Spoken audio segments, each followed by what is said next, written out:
Hi, I'm Mark Weitzman.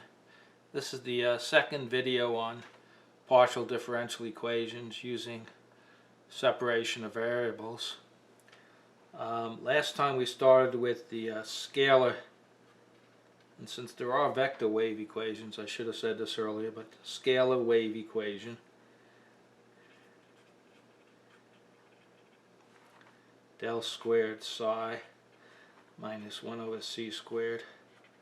Second partial of psi with respect to time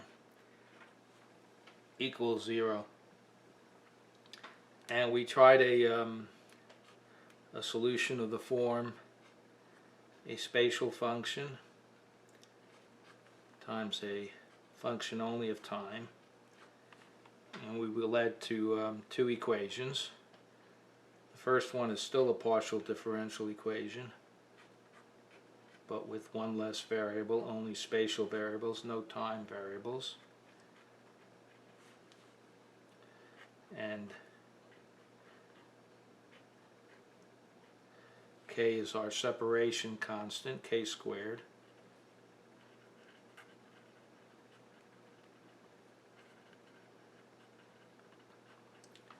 And our second equation was an ordinary differential equation.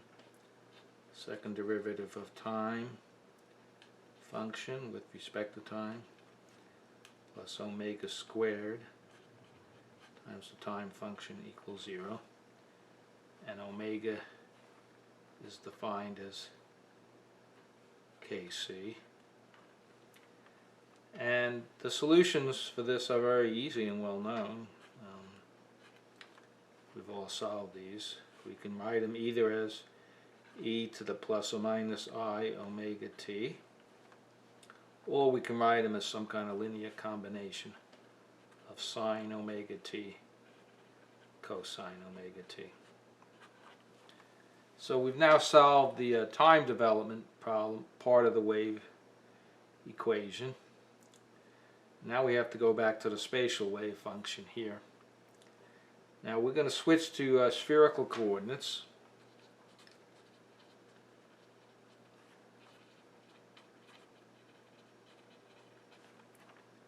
R comma theta comma phi, and in case you see if I can draw this.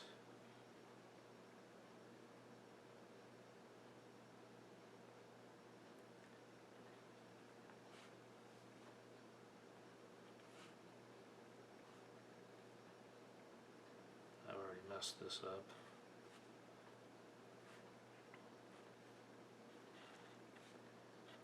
This will be the x-axis, the y-axis, oops, sorry, this is the x-axis, the y-axis, and the z-axis, and so a point in the plane will come down to here, and call this point P. This would be R, this would be theta, and the angle between, when we project down to there, this would be phi. So theta is the polar angle, phi is the azimuthal angle, and as usual I have the drawing abilities of a kindergartner. So writing the wave equation, we'll use the Laplacian that I put last time. I'm not going to write it again, but I'm just going to write the wave equation in spherical coordinates. You can look this up in any standard textbook, like Jackson. There's usually some kind of vector operations in spherical, cylindrical, and Cartesian coordinates. So you can look it up online or in a book. So let's write the equation. 1 over r squared partial with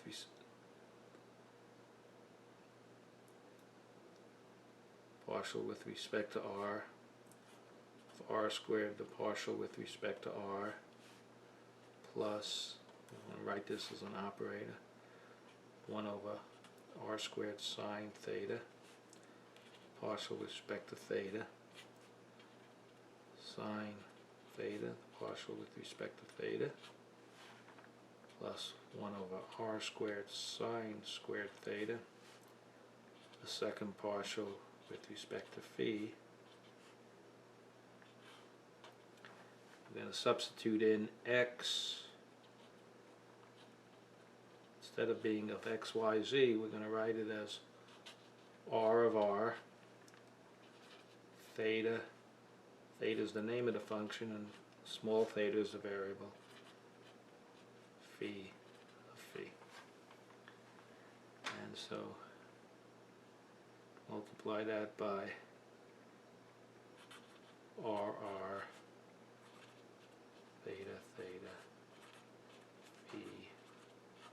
phi, plus k squared. Remember the k squared there, times r, theta, theta, phi equals 0. So now we do the same trick. We divide by r, theta, and phi, and we're led to an equation where we'll have only ordinary derivatives, because each of these things will act on only one of these functions. Each one of these is a function of a single variable. So when we divide by the r times theta times phi, we're left with 1 over r squared times r times ordinary derivative of r squared dr plus 1 over r squared theta sine theta d theta sine theta d theta plus 1 over r squared phi sine squared theta d2 phi d phi 2 plus k squared equals 0. Now, this looks like a mess, but it actually has some nice features. If we multiply everything by r squared sine squared theta, everything over here involves r squared and theta, but nothing involves phi. And k squared doesn't involve phi. So we're going to end up getting an equation of the form f of theta comma phi plus, f of r comma theta plus 1 over phi of phi d2 phi d phi 2 equal to 0. And again, this depends only on phi, this depends only on r comma theta, so they have to be equal to a constant. So this is going to imply that 1 over phi d2 phi d phi 2 is equal to a constant, and we're going to call that constant minus m squared. And this equation is exactly the same as the time equation. And so the solutions, the angular part for the azimuthal angle is just going to be phi of phi is equal to E plus or minus im phi. And you can see that that solves that. Or we can write this as some linear combination sine m phi cosine m phi. So we've got, we started with 3 variables in this video, and now we're down to 2. Now if we substitute this into this equation,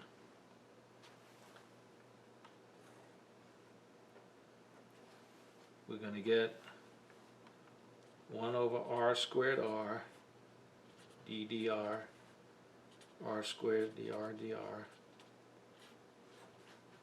plus 1 over r squared theta sine theta d theta sine theta theta d theta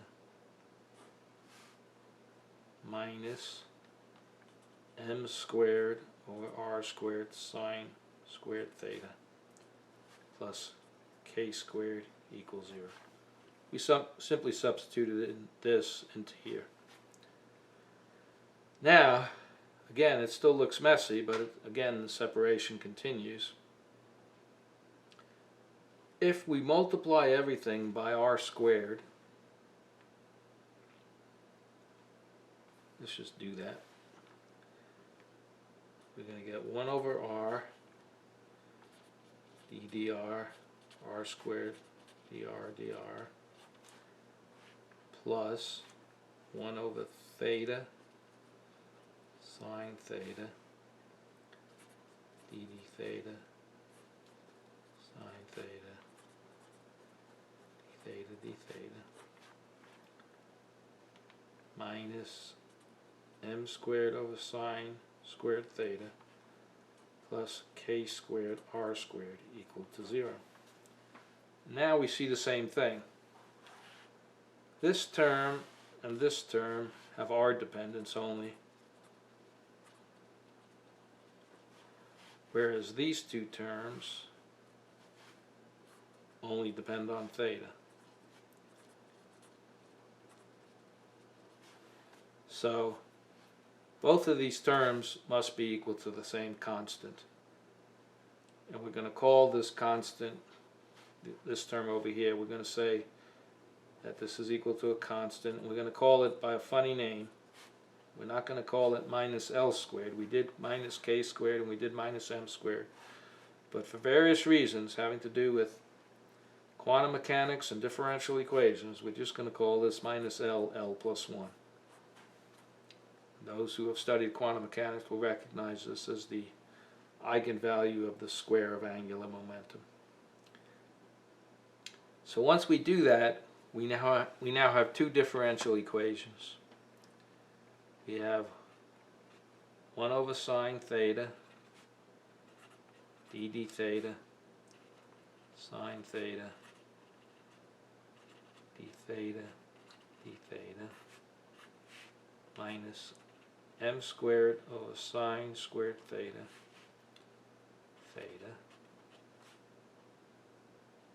is equal to minus L plus 1 theta.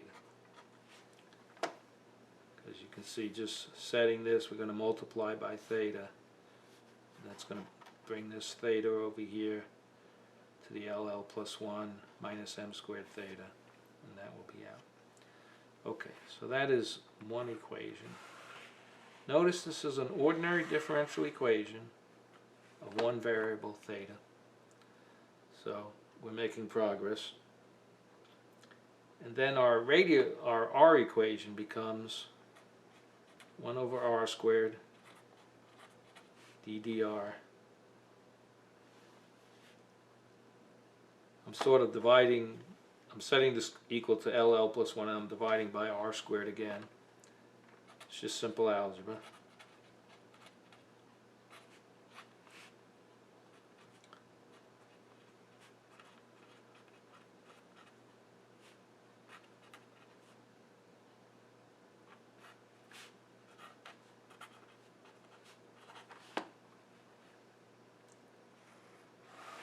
So these are our two ordinary differential equations.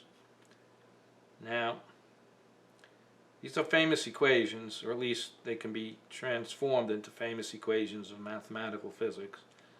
And again, for those who have studied electromagnetism and quantum mechanics, they'll recognize these equations. And the way in which these equations are solved is various methods, but you can use the power series method and recurrence relations to solve these. But I'm not going to do that. I'm just going to write down solutions, and I'll give you properties of those solutions when and if we need them. So the first thing I want to do is this equation here is I want to substitute x equal cosine theta.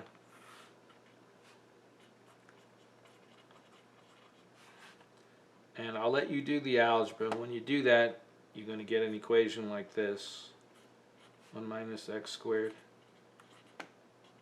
d2 phi dx2 minus 2x phi dx plus L plus 1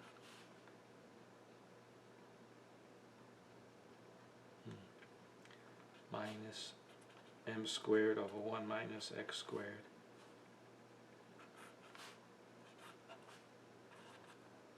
phi equals 0.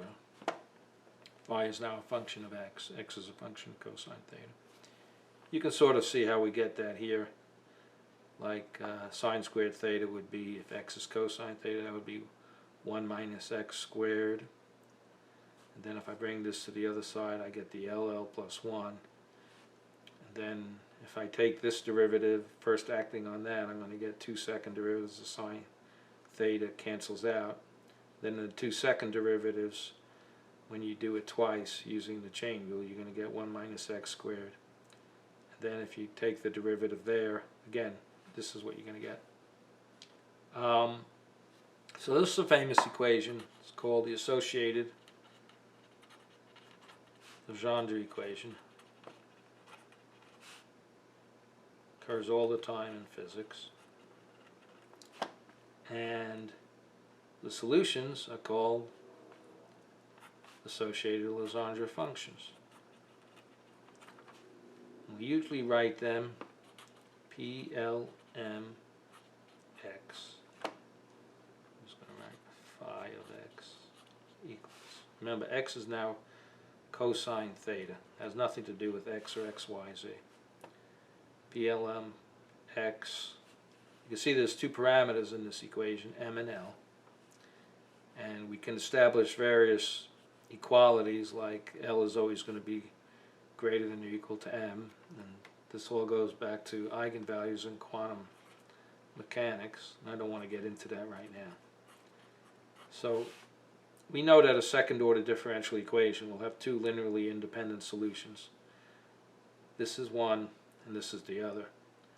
When m and l are integers, which is usually the case, this is some kind of polynomial.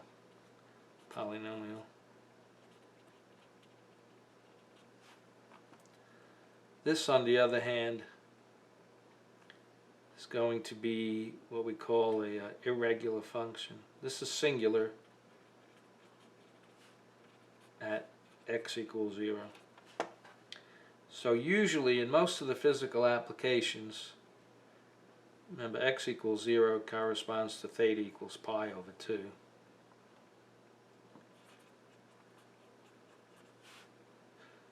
So most of the time we're not going to use the QLMX. It could occur, let's say we had some kind of physical property, we were doing some kind of cone in space,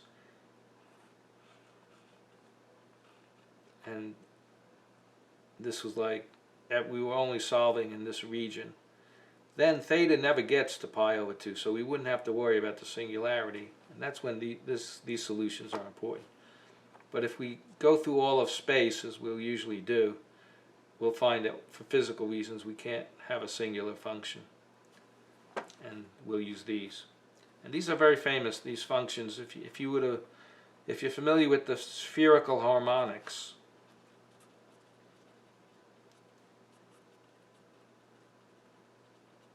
they're essentially YLM theta comma phi.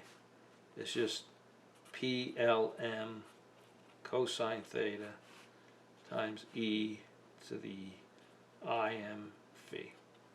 That is, if we take the solution we had before, it could be plus or minus, and I'm leaving out constants. I'm not normalizing it and everything. But this is basically what a spherical harmonic is. It's a multiplication of a associated Legendre equation and an exponential function of phi. And we will use this later. Now I want to get to the radial equation. Here, although this looks familiar, it can be put in a standard form. first thing we have to do is we define r as equal to u over the square root of r. So this defines u. And when we make the substitution into there, we're going to get d2u dr2 plus 1 over r du dr plus k squared minus l plus 1/2 squared over r squared u equals 0. Now this equation is almost exactly a famous equation called Bessel's equation.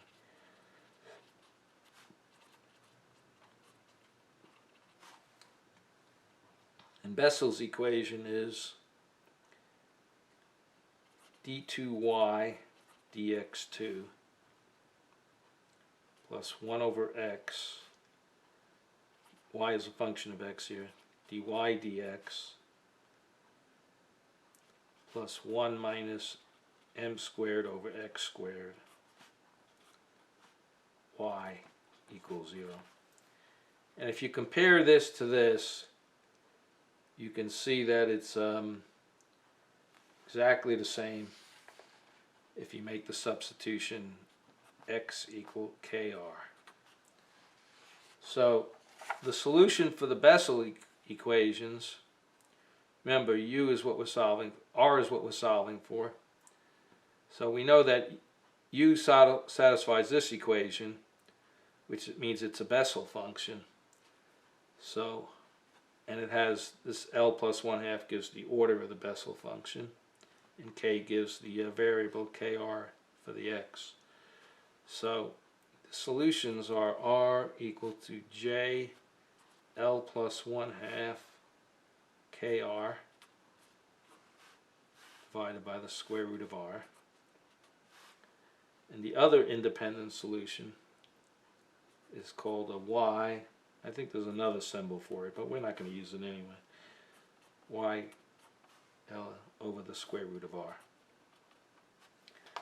Now, as with the associated Legendre equations, this one is singular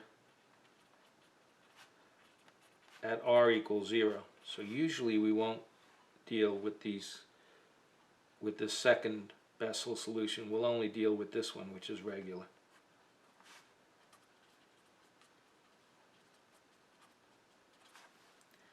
And this combination occurs so often that we define what are called spherical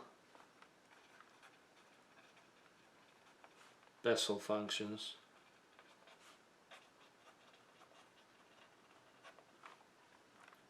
We use a small j instead of the capital J, and the argument, don't worry about the pi, you can see it's got 1 over the square root of I here, it's got 1 over the square root of x here.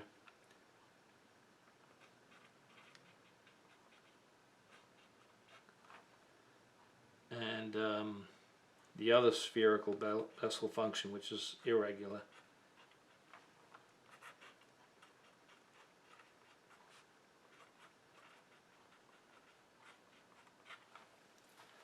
So these are basically our solutions, and there's a couple of more things I'll add in the next video, but what we found right here is that our solution psi is essentially a sum of linear combinations of e to the I m phi, e to the minus I m phi, times PLM cosine theta, QLM cosine theta, and then JLKR and A to L NLKR. So basically, if you take anything in here times anything in here times anything in here, you'll have a solution of the wave equation corresponding to a parameter C, I left out the time, so we can even put back the time part.